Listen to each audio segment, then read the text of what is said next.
dia, pessoal! Meu nome é Nathalie e bem-vindos à parte 2 da nossa história sobre a Myra Hindley e o Ian Brady. Como sempre, antes de começar, eu gostaria de dizer que eu não quero ofender ninguém com as coisas que eu falo nos meus vídeos de caso criminal. Eu faço esse vídeo por motivos educacionais para que esses casos fiquem mais conhecidos e esses assuntos sejam mais discutidos. No vídeo de hoje, a gente vai falar sobre morte e abuso sexual de crianças, suicídio e alcoolismo. Então, se você tem algum gatilho com algum desses assuntos, por favor, tome cuidado. Bom, vamos recapitular um pouco a história. Myra Hindley e Ian Brady se conheceram em 1959. Myra se apaixonou por ele de cara e demorou mais de um ano para conseguir a sua atenção, mas eventualmente os dois começaram a namorar. Eles iam muito a um brejo chamado Saddleworth Moor, onde passeavam com seus cães, conversavam, batiam fotos. Eles adoravam o lugar.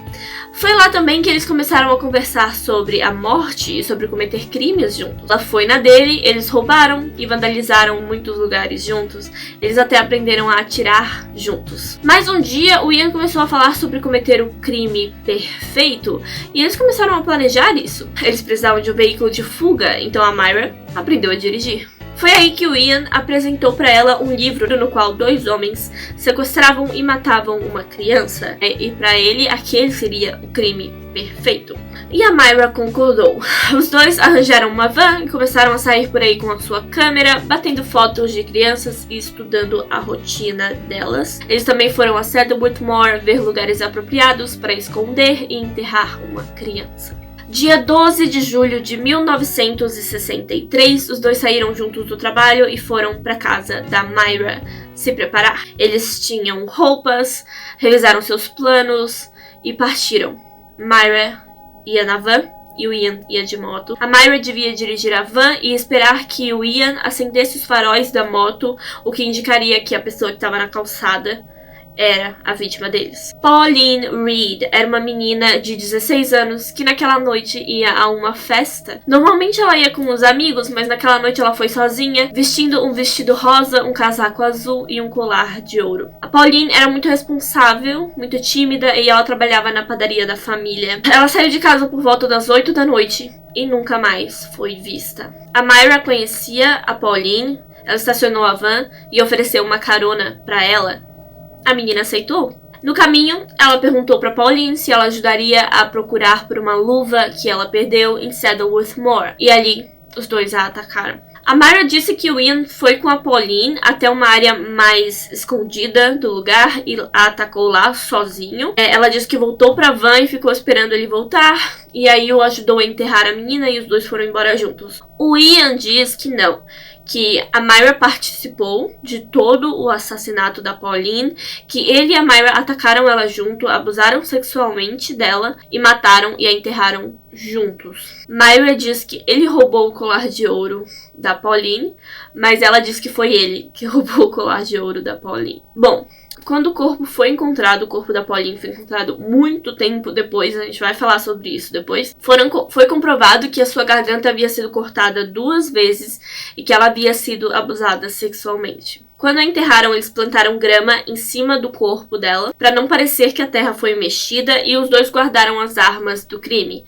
Guardaram a moto do Ian dentro da van e voltaram para casa às 11 da noite. Na rua, eles viram os pais da Pauline procurando por ela para todo lado, desesperados. A família passou a noite toda esperando ela aparecer e na madrugada do dia 13, eles chamaram a polícia. A Myra e o Ian foram juntos para a casa da Myra. Os dois trocaram de roupa, ela limpou todo o interior da van, queimou suas roupas junto com a arma do crime. E quando terminaram, os dois se deitaram na frente da lareira, beberam vinho e brindaram o crime perfeito que eles tinham cometido. No dia seguinte, eles lembraram que roubaram dinheiro que a menina estava levando para a festa. Não era muito, mas eles ficaram paranoicos, então resolveram gastar esse dinheiro.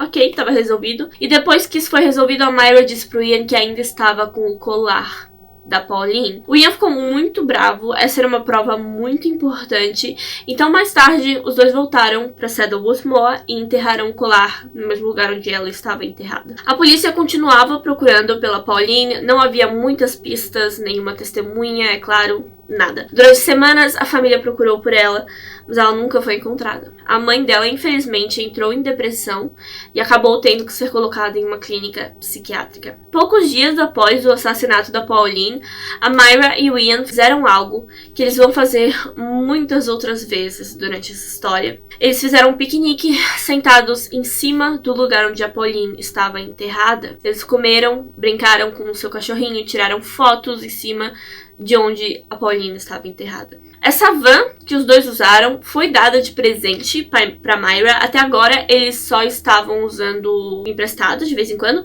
mas foi dada de presente para Myra agora. Só que ela não se importava em cuidar da van na parte financeira, sabe? Ela não pagava o seguro da van, nem nada disso. E era um veículo grande, então tinha todo o imposto, né, em cima daquilo. Então um dia a polícia visitou a casa dela, dizendo que ela não podia dirigir a van sem ter todos os pagamentos em dia. Um policial também se interessou pela Myra e disse que queria comprar a van. Os dois resolveram sair e quando ela contou pro Ian que ia sair com esse policial, o Ian achou genial. Ele disse que ela ia poder manipular a polícia e então a Myra ia ao encontro com esse policial. E ele comprou a van, sim. Os dois começaram a ter um caso. Disso o Ian não sabia. Ela começou a realmente ver aí com mais frequência o policial. Esse policial disse que a Myra era muito inteligente e que ela podia trabalhar para a polícia. E ela adorou a ideia. Ela contou pro Ian e ele também adorou a ideia. Ele queria ter alguém lá dentro, sabe? Ficando de olho na polícia o tempo todo. Então ela começou a estudar para se tornar parte da polícia. Ela gostou muito, ela estava se divertindo muito, ela achou muito interessante todos os procedimentos que ela estava aprendendo e tal. Mas aí o Ian descobriu que ela tava de casinho com o policial, né? E é claro que ele não gostou, ele ficou possesso de raiva. Ele disse que ela nunca mais veria o policial, ela nunca mais estudaria pra polícia, que aquilo tudo tava acabado. E ela concordou. Ela obedecia a ele, ela amava o Ian de verdade, então ela simplesmente concordou. Nunca mais viu o policial, nunca mais fez o curso da polícia, nem nada. 4 meses depois, a polícia ainda estava procurando pela Pauline. O Ian se sentia tão orgulhoso disso tudo que ele resolveu cometer mais um assassinato. A Myra obedecia ao Ian, então. Eles alugaram uma van e no dia 23 de novembro de 1963, eles foram a uma feira local procurar pela próxima vítima. John Kilbride, de 12 anos, era o mais velho de 7 irmãos. Ele era muito educado, bobo, cheio de piadas e adorava fazer as pessoas rirem. Ele também gostava de ajudar a mãe a fazer compras e ele gostava de ajudar os vendedores da feira local e ganhava moedas em troca. Naquele dia, o John foi à feira ajudar os vendedores. Ele ganhou moedas e biscoitos e se encostou numa parede para comer biscoitos. Foi aí que a Myra apareceu e disse que estava preocupada com ele, porque um menino tão novo, sozinho assim à noite, sabe, e ofereceu uma carona pra ele pra ir pra casa. E ele era um menino muito educado, ele respeitava o toque de recolher, então sabendo que era tarde, ele aceitou a carona porque ele realmente queria chegar em casa na hora. O Ian estava no banco de trás da van, mas o John sentou no banco da frente, e mais uma vez os dois disseram pra criança que eles tinham perdido alguma coisa em Saddleworth Moor, e perguntaram se ele ajudaria a encontrar, mas o John disse que estava preocupado, que queria chegar em casa na hora. Mesmo assim, ele concordou. Mais uma vez, de acordo com a Myra, ela viu o Ian levar o John até o brejo, se sentou na van e esperou que ele voltasse para ajudá-lo a enterrar o corpo. Mas o Ian disse que os dois participaram, que ela segurou o menino enquanto ele o estuprava. Ele planejava cortar a garganta do menino, porém esqueceu a faca no carro, então acabou tendo que estrangulá-lo. Eles cavaram um buraco na beira do rio e enterraram ele lá.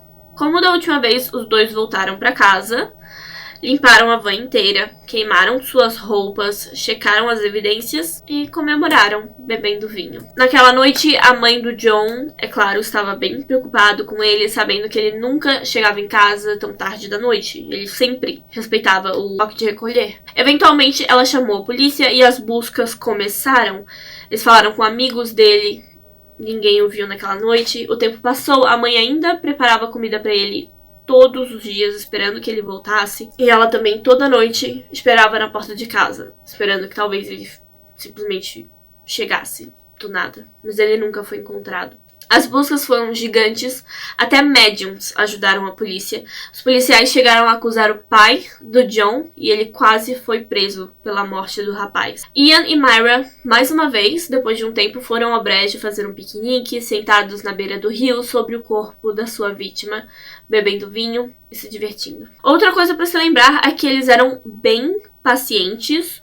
O Ian e a Myra, eles esperavam bastante tempo, deixavam os casos esfriarem para cometerem o seu próximo crime. E 8 meses após a morte do John, dia 16 de junho de 1964, o casal matou mais uma criança, Keith Bennett, de 12 anos de idade. Ele era o mais velho de 5 irmãos e adorava a natureza, árvores, rios e jogos ao ar livre. Naquele dia, ele e os irmãos iam passar uma noite na casa da avó. Todos os irmãos mais novos foram antes dele, mas o Keith ficou conversando com a mãe, então ela resolveu caminhar um pouco com ele. No meio do caminho, até a casa da avó, ele queria correr, ele estava animado para chegar logo, então a mãe deixou ele ir o resto do caminho sozinho. Foi a última vez que a Winnie viu seu filho.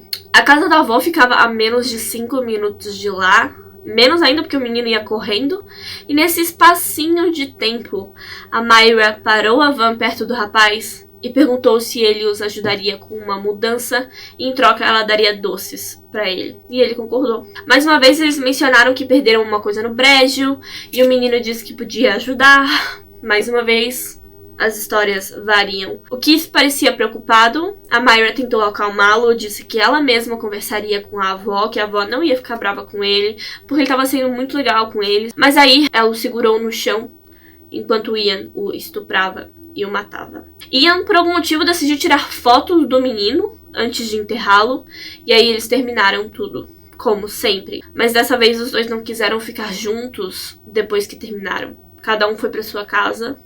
E eles não, sabe? Acabou aí. A avó do Keith, infelizmente, achou que ele tinha ficado em casa com a mãe. E a mãe achou que ele estava em casa com a avó, né? Não tinha telefone. Então foi só no dia seguinte que elas perceberam que ele havia sumido. E aí chamaram a polícia. Os policiais ligaram esse caso ao caso do John Kilbride, porque os dois têm a mesma idade. Sumiram mais ou menos na mesma área, né? E as mães deles até fizeram amizade juntas, né? Porque as duas perderam o filho mais velho e tal. Eles não tinham nenhuma pista, além disso, além das coisas similares entre esses dois casos, mas as buscas continuaram. O padrasto do Keith também foi acusado, seu quintal foi escavado, foi terrível, a ponto da mãe dele, do Keith, ameaçar suicídio, porque ela estava muito triste que a polícia ainda estava suspeitando do marido dela. Os irmãos mais novos viviam questionando por que o Keith não voltava para casa, e os adultos simplesmente não explicavam para eles que o menino desapareceu. Então foi uma situação bem triste para todas as famílias das vítimas. Poucas semanas após o assassinato do Keith, o Ian resolveu revelar aquela foto que ele tirou do Keith antes de enterrá-lo. Ele percebeu que ficou muito embaçada, fora de foco, então ele resolveu queimar a foto. Ok. Meses depois, uma nova pessoa surgiu nessa história. Uma pessoa muito importante para o fim desses crimes. O novo marido da Maureen, cunhado da Myra, David Smith. E eu disse, na primeira parte, eu disse que a Maureen era importante para a história. Maureen e David se casaram em 1964 e a Myra não gostava muito dele, achava que ele era muito bad boy, sabe, muito chato. Mas o Ian adorava ele. Eles eram muito amigos, os casais se viam com frequência, jantavam juntos, mas sempre acabavam separados. As meninas iam para um lado e os homens iam para o outro. Numa noite, o Ian começou a interrogar o David sobre a sua vida. Então vamos falar sobre a vida do David. David Smith foi criado pelos avós. Seu pai era militar e ele passou muito tempo achando que os avós eram os pais dele de verdade. A família tinha muitos problemas financeiros. A avó dele escondia o seu vício em álcool. Quando era criança ainda, o David descobriu que sua mãe não estava morta, mas sim o abandonou com os avós, assim como o pai. Foi péssimo para ele. A partir daí, ele parou de tratar a avó como ele tratava antes, que era com muito carinho, e praticamente ignorou ela. Um dia, o pai biológico do David apareceu na casa dele no meio da noite e o levou de lá, e ele nunca mais voltou para casa dos avós. Os dois começaram a morar juntos, ele e o pai, em condições horríveis. Então ele começou a se rebelar, cometer crimes, e acabou passando um tempo em um reformatório para meninos também. Sim, A infância dele é muito parecida com a infância do Ian. Quando saiu, ele se tornou o bad boy da cidade, conhecia todas as meninas, namorava todo mundo, roubava por aí, fumava desde os 10 anos de idade, esse tipo de pessoa, sabe?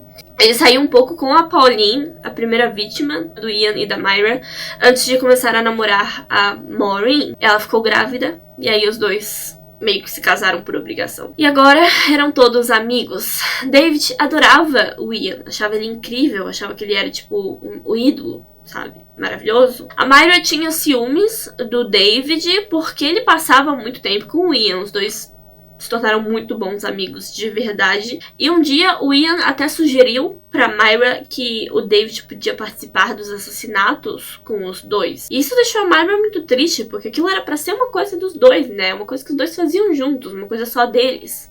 Mas não era assim pro Ian. Na mesma época, a Myra completou 22 anos e os dois finalmente começaram a morar juntos com a avó da Myra em casa, o que devia ser bizarro. A Myra morou com a avó a vida toda. Mas essa nova casa ficava em Hattersley, se é que eu tô pronunciando corretamente o nome do lugar, Hattersley. Lá, eles se tornaram bem populares com as crianças, eram um dos poucos casais sem filhos do lugar, mas eles tinham muitos cães e as crianças adoravam cães. Principalmente uma vizinha dos dois, chamada Patty, de 11 anos. E é aqui que eu vou terminar a parte 2 dessa história. Muito obrigada por assistir até aqui. Muito obrigada se você deixou o seu like, se você deixou o seu comentário, se você se inscreveu no meu canal. E eu vejo vocês no próximo vídeo, amanhã, pra parte 3. Tchau!